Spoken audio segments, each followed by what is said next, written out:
Due to the graphic nature of this cult's crimes, listener discretion is advised. This episode includes discussions of organized hate and violence, including gun violence, that some people may find offensive. We advise extreme caution for children under the age of 13. The crowd cheered as the knights took their places at either side of the arena.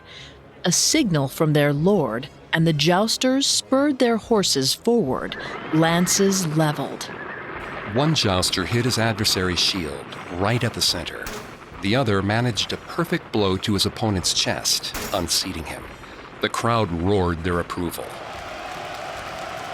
With this blow, the match concluded. The Lord bestowed praise on the victor, and his banner was displayed for all to see. When the joust was over, the enthused audience poured out of the arena. The end of the match meant it was time to return to ordinary day-to-day life, and that meant hours upon hours of drills. The audience turned trainees filed onto the shooting range. With handguns and sniper rifles, each young man took aim and fired at his target, a photograph of the Pope taped to a bullseye. These people weren't medieval peasants, and this wasn't Dark Ages Europe. They were members of tradition, family, property, and they were committed to return the world to the glory days of the Middle Ages. They trained constantly for the imminent apocalypse and the rise of an Antichrist.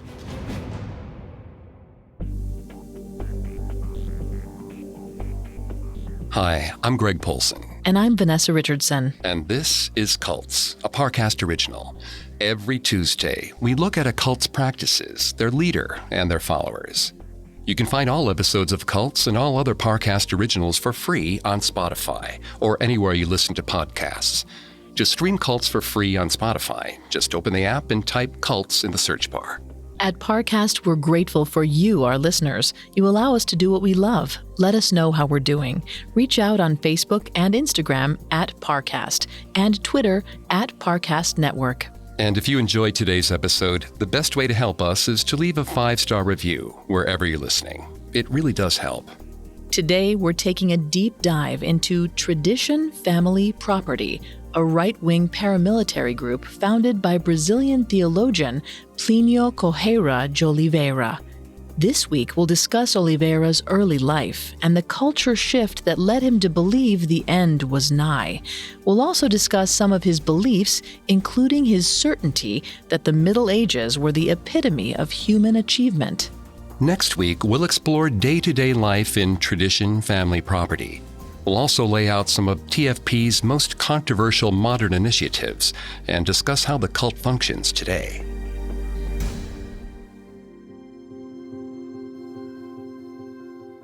Plinio Corrêa de Oliveira's beliefs were consistent for his entire life. The same ideals that led him to eventually found Tradition Family Property were instilled in him from a very young age. Oliveira was born on December 13, 1908, in Sao Paulo, Brazil. His father was an accomplished lawyer, while his mother came from a highly respected old money family. Thanks to their resources, the Oliveira family enjoyed a level of wealth and stability that wasn't available to the average turn-of-the-century Brazilian. In his early years, Oliveira and his family took frequent trips to Europe. This was in part so his mother could seek medical treatments for a chronic illness that she couldn't properly treat in her home country. As a young boy, Oliveira was entranced with European culture and values. He particularly loved their long and storied history and developed a lifelong fascination with medieval society. He saw himself with his noble lineage as a spiritual heir to the glories of Europe's past. Oliveira's wealth and family line shaped his childhood values, but he was considerably more ordinary in terms of his religious background. Like the vast majority of all Brazilian people in the 19th and early 20th centuries, Oliveira was raised Roman Catholic, but his unusual level of devotion shaped him into the man he'd become. Vanessa's going to take over the psychology from here. Please note, Vanessa is not a licensed psychologist or psychiatrist, but she has done a lot of research for this show. Thanks, Greg. Psychotherapist and author Eric Maisel found a strong link between religion and authoritarian attitudes, because the Catholic Church and other religious organizations tend to be structured around a strict hierarchy. Devout people tend to internalize the notion that moral devotion and submission to authority are one and the same. In turn, many authoritarians find a comfortable home in religious circles. Oliveira didn't see Catholicism as a Sunday morning only institution. He tried to incorporate his beliefs into his everyday life. In Oliveira's mind, if he wasn't utterly devoted to heavenly things in all ways, then he wasn't living his life in the way God intended. To further his religious development, when he was a teenager, Oliveira enrolled at Colégio São Luís of the Jesuit Fathers, a private Catholic school. The institution was popular among upper-class Brazilians who couldn't afford the steep tuition and reap the educational benefits that came with it. And it was there, as he matured and learned about the world around him, that Oliveira began to genuinely fear for the state of Christianity worldwide. Throughout the Western world, traditional Catholic teachings were on a downswing. This was in part due to the spread of Marxism throughout Europe and Latin America. Many communist revolutionaries saw churches as threatening to economic equality, and as the Soviet Union and China joined the Red Wave, Christians and other religious people were persecuted. In the Soviet Union alone, nearly 8 million innocent civilians died in the early days of communist rule. Priests and nuns were often tortured to death, while ordinary laypeople were arrested, sent to work camps, or executed for their religious beliefs. As news of these injustices spread throughout the world, many feared that anti-Christian persecution would become the norm in other communist countries. But the church wasn't going to take its loss of cultural primacy lying down. Pockets of devout people grabbed headlines and courted converts through tent revival meetings and traveling evangelistic preachers. The early 20th century also marked a period of time in which the Catholic Church in particular began to witness many signs and miracles. In Fatima, Portugal, in 1917, a 9-year-old shepherd girl named Lucia Abobora and her younger cousins, Jacinta Marto and Fernando Marto, reportedly received a series of visitations from the Virgin Mary over the course of 6 months. Their sightings came to be known as the Miracle of Fatima. Through most of the early 20th century, many bodies of saints were disinterred and found to exhibit no signs of decay. Even when scientists ruled out natural mummification processes, the corpses of saints Margaret of Savoy, Zita, and Savina Petrilli were all found to seemingly resist decomposition. The Church declared that this was a sign of God's approval and blessing. In 1922, a devout Catholic named Teresa Neumann claimed that she was able to survive without eating. She subsisted solely on the Holy Communion. 4 years later, in 1926, she began to exhibit stigmata, or the sudden appearance of nail marks on her hands and feet, in the same place as Jesus Christ was injured at his crucifixion. This, too, was recognized as a miracle. Many felt skeptical of claims of divine intervention. Advancing scientific knowledge provided a persuasive counter-explanation. Nevertheless, the Vatican issued hundreds of decrees regarding miracles from the late 19th century through the early 2000s. While the Church claimed that these many instances were examples of God's direct hand upon the earth, secular speakers attributed these sightings to misinterpretations of ordinary phenomena, or hysteria, and many more were ruled out as hoaxes. Psychologist and theologian J. Harold Ellens noted in his book Miracles, God, Science, and Psychology in the Paranormal that some people feel like they can improve social bonds and their own standing in a community by faking miracles. Even without a desire to advance a particular religious viewpoint, fakers can reap respect, fame, and stronger ties to their community when they claim they've experienced or witnessed an act of God. But in Oliveira's mind, it was unacceptable to even consider that miracles could be fraudulent. Instead, by carefully studying the Bible, he tried to discern their real meaning. Researcher and psychologist Saul MacLeod explained the importance of social identity, the tendency for a person to define themselves by the groups they belong to, whether a person's self-image is tied to a favorite sports team, nationality, or religious affiliation. People relate so strongly to their communities that they see threats to the organization as a danger to themselves. As a wealthy and well-connected young man, Oliveira had little to fear from anti-Christian persecutions a world away. But he identified so closely with his Catholicism that reports of spreading secularism felt like a personal attack. And just as his Catholic identity led to feelings of insecurity, he also found a way to contextualize the threats and comfort himself using the Church's teachings. Because of his vigilance and knowledge of biblical prophecy, Oliveira concluded that he knew the hidden truth of the changes that swept the world, the threats to Christian supremacy, and corresponding signs and miracles had all been foretold long ago. And by correctly identifying these trends, Oliveira concluded that he was living in the end times. As far as he was concerned, he was waging a war with Satan. Next, Oliveira tries to prepare for the coming apocalypse by reforming the Catholic Church. Now, back to the story. Wealthy devout Catholic Plinio Corrêa de Oliveira grew up in Brazil in the early 20th century. But by the time he was a teenager in the mid-1920s, he felt increasingly uneasy at the spread of secular thought throughout the world. This led him to conclude that the end of the world was nigh. These fears stemmed from his own unique interpretation of the Book of Revelation.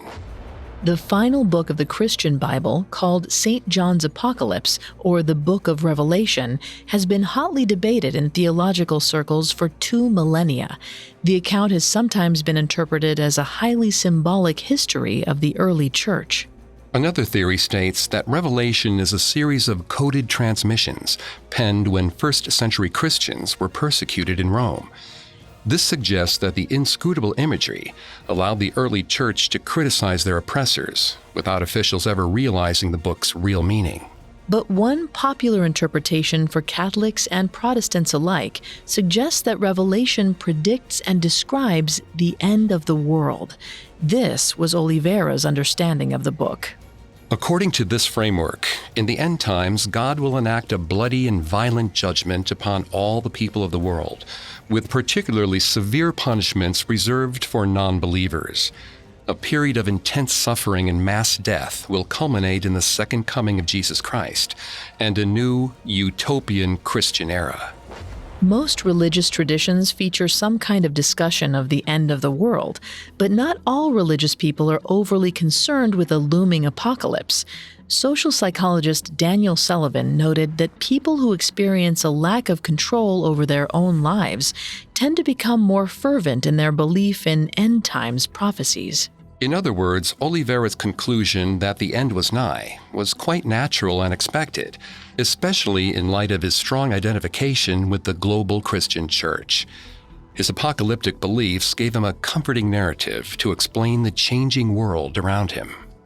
But that belief system went on to warp his future actions and ideology. A study on apocalyptic religions conducted by social psychologists Leon Festinger, Henry Rieken, and Stanley Schachter found that belief in end times prophecy requires a certain level of cognitive dissonance. When a person fervently believes the world will soon end, but then life continues unabated, that person will actually believe more fervently in a looming apocalypse, even after their predictions fail to come true. According to the University of Washington, occasional instances of disassociation are common, even for mentally healthy people. But repeated or ongoing dissociative episodes can impede a person's critical thinking ability and lead to dangerous and risk-taking behavior. In Oliveira's case, he was a fervent believer through his teen years, and his certainty that the world would soon end led him to commit all the more to the Catholic Church. He resolved to never date or marry, but instead to throw himself headfirst into his work to save his religion from the threat of secularism. After graduation from the Colegio São Luís of the Jesuit Fathers, Oliveira had his pick of universities, thanks to his wealth and social connections. he opted to study law at Faculdade Jesuíta, from which he graduated in 1930. During his college years, he served as a member of the Marian Congregations of São Paulo, a nationalist Catholic activist group. There, he quickly rose through the ranks into a leadership position, which gives us insight into who Oliveira was. Professor Peter Harms and psychological researcher Emily Grijalva studied psychological traits that correlated strongly with personal success. They found that people with an obsession with their own self-image were more likely to attain leadership positions than other people. Former FBI agent Joe Navarro adds that the same self-obsession correlates strongly with cult leadership. Oliveira's service with the Marian congregations granted him access to high-ranking Catholic officials in Brazil, and he was able to leverage them to adopt policies that reflected Oliveira's own religious values.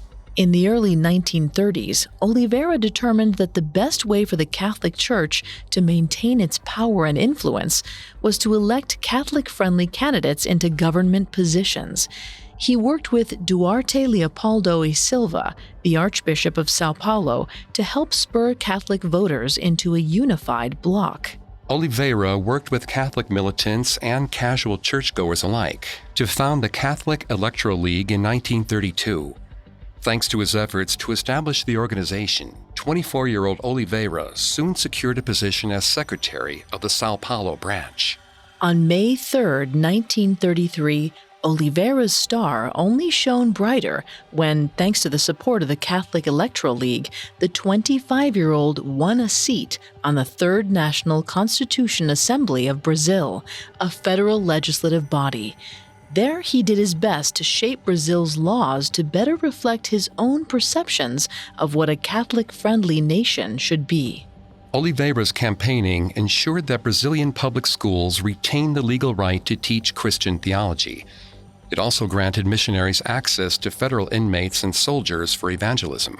He also fought to preserve references to God in the national constitution. When he was accused of putting his personal values above the good of the state, Oliveira countered, "I prize my religious beliefs above any possible affection." As Oliveira established himself as a government official, he also continued to make inroads with church authorities. In 1933, the same year he won his election, Oliveira also became editor of the Catholic journal O Legionário. The Cardinal of São Paulo personally endorsed him for the position.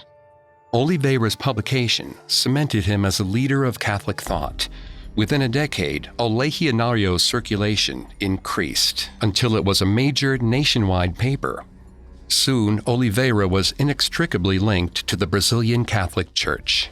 As he gained social standing and political power, he continued to advance his beliefs through publications. From 1943 to 1951, Plinio Corrêa de Oliveira penned 3 books. His texts promoted conservatism and condemned communism and progressivism. He also published countless articles and op-eds. He decried changing political trends and called for his readers to return to their traditional religious roots. As fascism arose in Germany, Oliveira wrote that Nazism and communism were equally dire threats to the spread of Catholicism. He determined that devotion to aestheticism and efforts to promote piety within the secular world were the only appropriate political stances for Catholics. As he wrote in the January 1939 issue of O Legionário, Catholics should be anti-communist, anti-Nazi, anti-liberal, anti-socialist, and anti-Masonic, etc., simply because they are Catholics. By 1951, 42-year-old Oliveira secured a job writing for Catolicismo. In this conservative newsletter, Oliveira regularly penned missives and musings on the issues that most plagued the church. It was also through these columns that Oliveira established and worked out his core beliefs.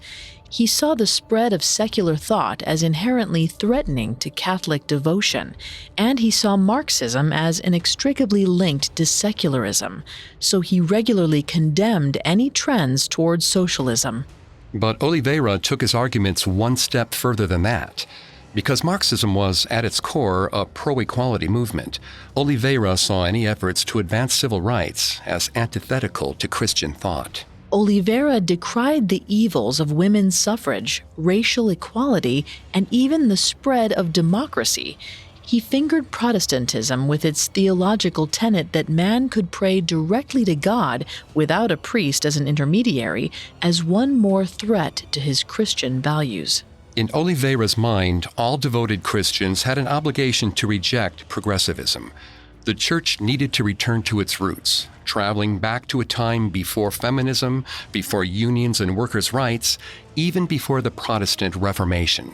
The church's golden era and the highest pinnacle of human achievement, according to Oliveira, were the Middle Ages. To him, it was a period that embodied all that the modern church should strive to be. As he wrote, medieval Christendom was not just any order, or merely one of many possible orders. It was the realization, in the circumstances inherent to the times and places, of the only authentic order among men, namely Christian civilization. Psychologist and writer Christine Bacho found that people tend to feel particularly nostalgic during times of transition or instability. It's not unusual to idealize eras long before a person was even born. When Oliveira saw what he believed to be dire threats to Christian supremacy, he naturally longed for a period when Catholicism was the unquestioned power in the Western world. His close personal identification with the Catholic Church surely exacerbated this nostalgia. As his publication spread, Oliveira found plenty of like-minded supporters. But for every ally or sympathizer Oliveira was able to reach, he seemed to encounter even more Catholics who opposed Oliveira's teachings. In fact, despite Oliveira's best efforts, the Catholic Church seemed to be inevitably marching down an ever-progressive path. Oliveira especially felt threatened by an increasingly popular movement called liberation theology. This doctrine emphasized the rights and needs of disadvantaged people, including the poor and oppressed. It emphasized social justice as being the heart of righteous behavior. Liberation theology began in 1950s Latin America, a product of the same forces that drove Oliveira to militant conservatism. But this movement sought to spur devout Catholics to care for the poor and advocate for equal rights. In Oliveira's mind, this was a dire affront to God. Pope John XXIII was an adherent of liberation theology, after he noted how the Catholic Church's old-fashioned policies alienated as many people as it enticed or converted. He and other high-ranking church officials recognized that if the church didn't want to be perceived as out of touch with modern science, philosophy, or an increasingly diverse world, the Holy See needed to adapt to a modernizing society. In January of 1959, for the first time in nearly a century, Pope John XXIII called for an ecumenical council to reevaluate church policy, doctrine, and practice. The findings of this council, which would come to be known as Vatican II, would go on to shape the history of the Catholic Church for more than half a century afterward. But before Vatican II could begin in earnest, Pope John XXIII gathered several priests and laymen together to share their own ideas. Thanks to his success as a legislator and Catholic writer, Plinio Corrêa de Oliveira traveled to Rome in 1959 to give his input. What Oliveira found was a church that seemed hell-bent on abandoning his conservative attitudes. In spite of feverish campaigning and multiple petitions on his part, Oliveira discovered that the Vatican wasn't receptive to his traditionalist philosophy. As Oliveira sensed that the church was slipping away from his own ideals, he increased his literary output back home. His writing became more uncompromising as he emphasized that his political beliefs, and only his political beliefs, were the right and true stance for any Catholic. In an effort to push back against the church's progression and advance his own ideology, Oliveira published the most influential of his books, 1959's Revolution and Counter-Revolution. As the title implies, the book expounded on the failures of revolution and the necessity of counter-revolution. According to 51-year-old Oliveira, revolution was an inherently progressive ideal. and revolutionary values included democracy, equality, the advancement of science, improved quality of life for all, and the construction of a great utopia. To an average person, all of these concepts probably sound good and virtuous, but Oliveira argued that the only being capable of bringing about goodness was God himself. If any human tried to shape the world for the better, they were usurping God's authority and damning themselves and the wider world through their efforts. According to Oliveira, the only ethical response to the March of Revolution was to establish a counter-revolution. Christian counter-revolutionaries opposed communism, enforced a strict caste system along racial, gendered, and socioeconomic lines, and resisted scientific study and development. In fact, Oliveira argued that a counter-revolutionary's ultimate goal was to bring the world back to a medieval-style society. He even felt violent militancy was justifiable in halting progressivism and turning the clock back to a more regressive era. As he explained in the book, one of the very important parts of counter-revolutionary work is to teach a love for inequality and for moral law and purity. Revolution and Counter-Revolution sold 56,000 copies throughout South America. Oliveira's narrative found a particularly friendly audience in Spanish-speaking clergy in Spain and Latin America. But Oliveira's arguments didn't resonate with everybody. He hadn't expected them to. In his mind, the world and the church itself was already corrupted by utopian revolutionary ideals. But he found a small group of true believers who proved utterly loyal to his arguments and to himself. These fellow devotees could serve as a holy community within the church, with Oliveira as their head. From there, the next step was clear. He had to institute his own feudal society to preserve his conservative Christian values. When the apocalypse came, his followers would be the ones to initiate Christ's millennial kingdom. And in the meanwhile, he'd continue to advance his beliefs and try to court new recruits. Whether he was destined to change the world for the better, or if he'd ride out the apocalypse to rule in the end times, Oliveira was convinced that he alone was tasked with serving God's purpose. It was a purpose he was willing to fight for, and, if necessary, kill. Coming up, Oliveira's ideals are fulfilled through tradition, family, property. Now back to the story. In 1959, after a lifetime spent trying to influence the Catholic Church through politics and his regular newspaper columns, 50-year-old Plinio Corrêa de Oliveira published Revolutions and Counter-Revolutions. The highly influential screed warned against the evils of progressivism and the necessity for the Church to return to a Dark Ages mentality. Spurred by his literary success, in 1960, he founded Tradition, Family, Property as an offshoot of the Catholic Church. Its title stemmed from his ideas of what a true Catholic's main values should be: traditions, family, and the ownership of property. Oliveira saw his efforts as more important than ever. Tradition, Family, Property, or TFP, was founded right on the heels of the Communist Revolution in Cuba, and in 1960, Oliveira's home nation of Brazil elected Jânio Quadros, a progressive, as president. Oliveira feared that his nation was inextricably turning down a revolutionary path, and he alone had the vision to stop it. He had to commit everything he had to his cause, which meant he'd never marry, never father children, and never live an ordinary life. All of his efforts were poured directly into TFP. In its original form, TFP was an advocacy organization that operated within the pre-existing Catholic structure. Loosely affiliated TFP members attended political events to distribute anti-abortion literature or push back against what they perceived to be insidious communist agendas. They vehemently opposed agricultural reforms designed to improve the lives of poor farmers. TFP operated summer schools and camps for young boys. The classes taught by TFP leaders and their wives covered topics like religion, politics, and culture. They regularly incorporated medieval imagery into the classroom. Ostensibly, these youth outreach efforts provided important structure and opportunities to Brazil's at-risk youth. In practice, these programs were perfect for indoctrinating potential recruits.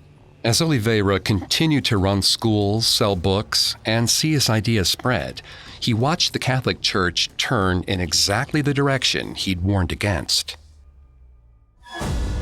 Pope John XXIII's groundbreaking ecumenical council lasted for 3 years, from 1962 to 1965.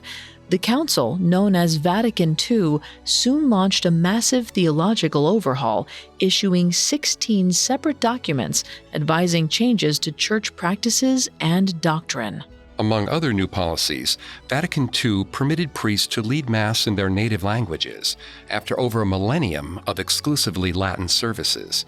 They allowed Catholic priests to hold joint worship services with Protestants, and they laid the groundwork for cooperation and collaboration with non-Christian faiths. To many outside observers, Vatican II represented a new willingness on the Vatican's part to adapt to a changing ecumenical world. Oliveira wasn't one of those outside observers. In fact, he attended a few sessions of the Ecumenical Council, but left early in disgust when he realized that the Vatican was committed to liberation theology. As a result, the new doctrines were crafted almost entirely without his input. Once the resolutions became public, Oliveira refused to accept them. In fact, he found the entire referendum to be heretical. Prior to that point, Oliveira had gladly served on Catholic organizations. But in the early aftermath of Vatican II, he became increasingly critical of the Pope and other Catholic authorities. Oliveira now saw the organization of the Catholic Church as one of his enemies, and he was equally vigilant against the creeping spread of secularism throughout the world. In 1966, TFP launched an effort called First Campaign to Prevent the Destruction of the Family, a nationwide anti-divorce initiative.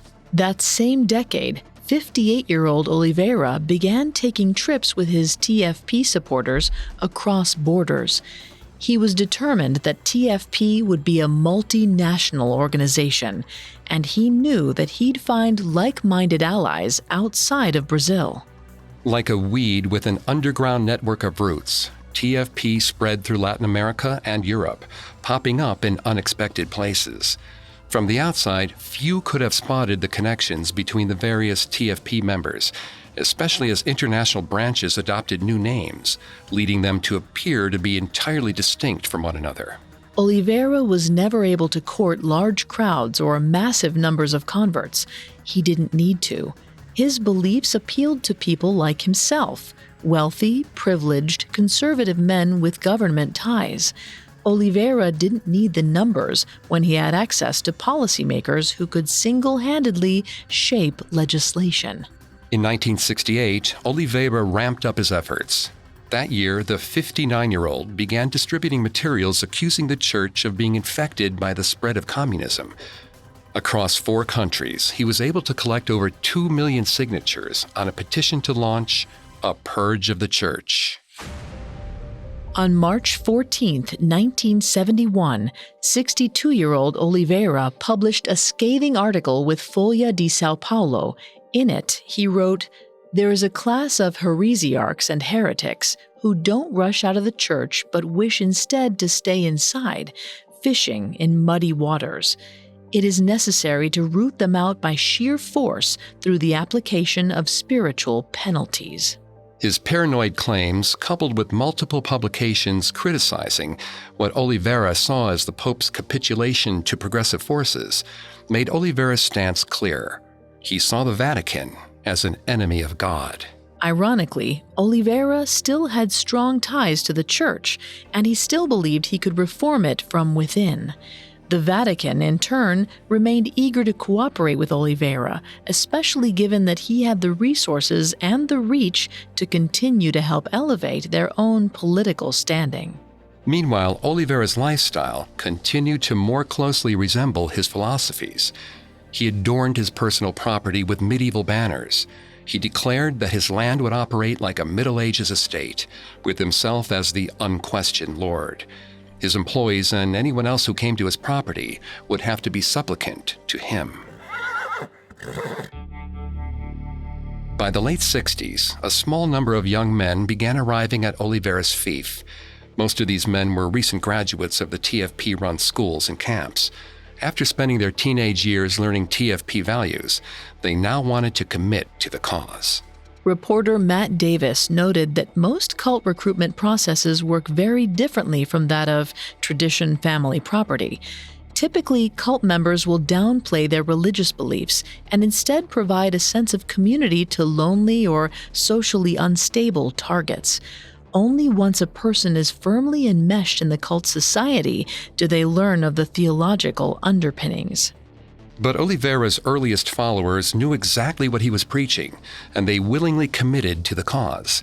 They saw themselves as warriors for God, who would replace the Catholic Church as the one true religion. All they had to do was prepare to survive the coming apocalypse. In keeping with his own fascination with medieval society, Oliveira ordered his earliest followers to serve him unquestioningly, much as a serf would have worked for his master. Oliveira cemented his authority by hearkening back to his privileged childhood. He emphasized a belief in the divine right of kings, or the stance that God preordained certain people to be born into authority because they were fated to be leaders. His family ties cemented his feudal legitimacy, while his more disadvantaged followers were doomed to remain serfs forever. Researcher Tariq Abdulkarim Al-Wertan with the Journal of Values-Based Leadership explored the impacts of nepotism in business environments. He found that some people objected to what they perceived as unfair treatment. But in communities with ingrained values of inherited authority, nepotism was actually viewed favorably as a useful tool to strengthen the community. In Oliveira's case, he argued that because he had noble blood, he had a birthright claim to noble titles within TFP. As for his common-born followers, they were expected to know their place and willingly serve Oliveira with no expectation of promotion. It may sound strange to think that anyone would voluntarily submit themselves to a feudal lord's unquestioned authority. But these young men, already brainwashed into believing that their poverty made them lesser people, wholeheartedly committed to their new roles. They even chose to identify as volunteers rather than as followers or recruits. As for new recruits who came from a wealthy or privileged background, Oliveira permitted them to retain their status within TFP. They too bought lands that they ruled, while still submitting to Oliveira's authority as the head of the movement. In exchange for their privileged roles, those volunteers provided much-needed financial backing for the movement. Oliveira emphasized that only men were allowed to serve him, because only they had the authority and the physical fitness to wage the coming battle against the Antichrist.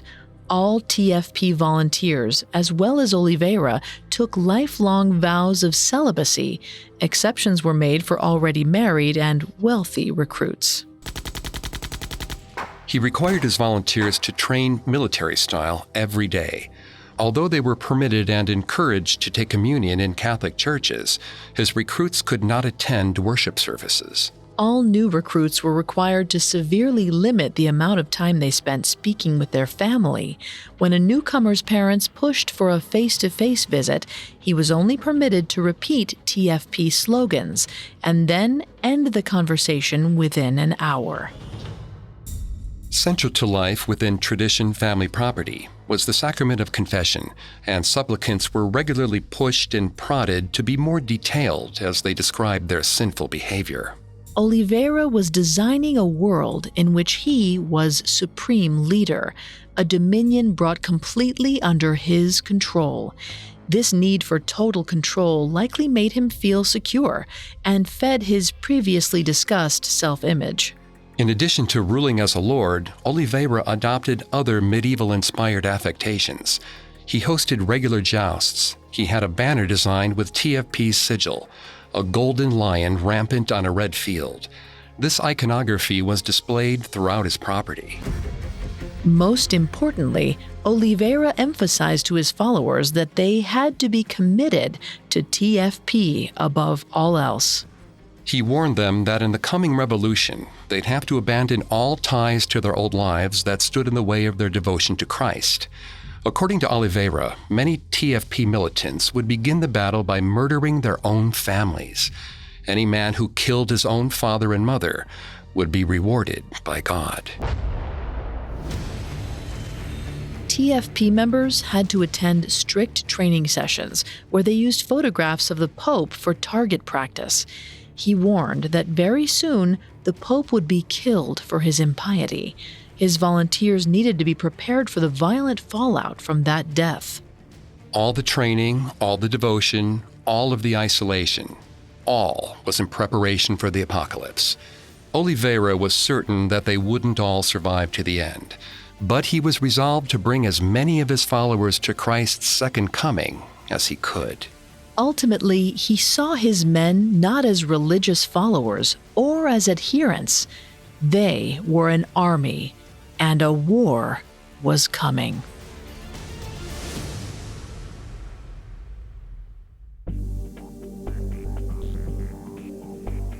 Thanks again for tuning into Cults.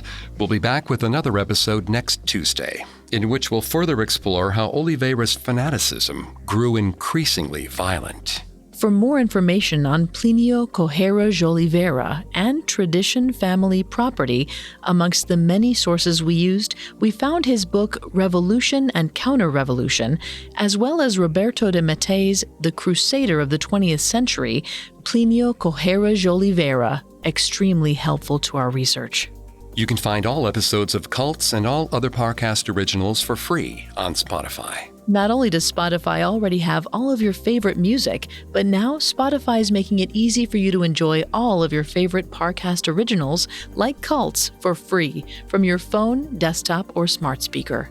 To stream Cults on Spotify, just open the app and type Cults in the search bar. And don't forget to follow us on Facebook and Instagram at Parcast, and Twitter at Parcast Network. We'll see you next time. Cults was created by Max Cutler, is a production of Cutler Media, and is part of the Parcast Network. It is produced by Max and Ron Cutler. Sound design by Russell Nash, with production assistance by Ron Shapiro and Paul Mahler. Additional production assistance by Maggie Admire and Carly Madden. This episode of Cults is written by Angela Jorgensen and stars Greg Polson and Vanessa Richardson.